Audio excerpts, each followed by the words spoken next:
ये है कैडिलक का इंजन, इसको मैंने खोला था और आप लोग को दिखाया था।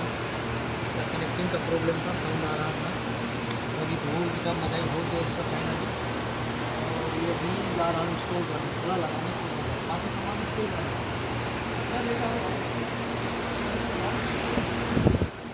ये हो गया चैम्बर, ये हो गया चैम्बर, और ये है करंट भी क्लीन करके रख दिया हूँ, एक पिस्टन भी क्लीन करके रख दिया।